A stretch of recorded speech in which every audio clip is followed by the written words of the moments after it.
Hello everyone. I wanted to share something with you guys that I recently learned. Okay, so me wanting to 3D print things that are large in my 6x6x6 inch printer do not get along very well. So I wanted to share something with people who have smaller build frames just like me, who want to print bigger things. So if I go to Thingiverse and I download a big model like this cat drinking pond here, and I open it up in my favorite slicer, Cura, you can see it does not fit on my build platform. So what can I do about this? Well, I can take this STL, open it up in Netfab, a very free software, very useful. It fixes models and do things, cut the models, which I'm going to teach you guys how to do today. So, if you look down here in the bottom left corner, you'll see the X, Y, and Z axis. Now, you'll need to know what axis you're on, depending on where you want to cut it. So if I want to cut on the X axis, I click in the middle here, and I can slide this over, and you see that line? That's going to tell you where you're going to cut it. So, I might say right about there is going to be good. Now, if I click execute cut, it's going to show me this plane to make sure I want it right there, and I can add a millimeter or subtract a millimeter depending on where I want to have it. Now, as soon as I get it right where I want it, I can hit cut.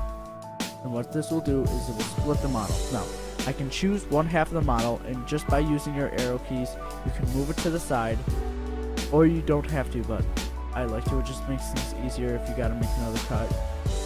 And you can move it up and down to make sure that's where you want it. Now, if you right click here, you can export part as STL, and then I'll just save it as cut to.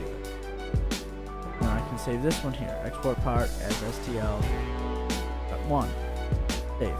Now if I X this out, I'm not gonna see.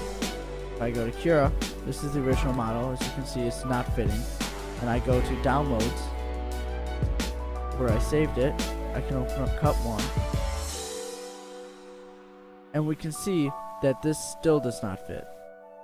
So from here, what I can do is I can open up Netfab again, load in the cut that I just made, and do the same exact thing.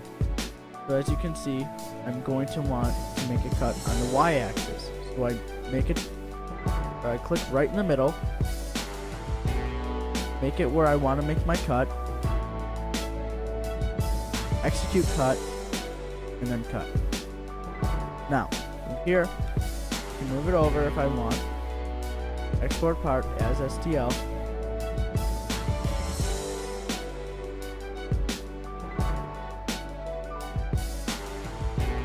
save those,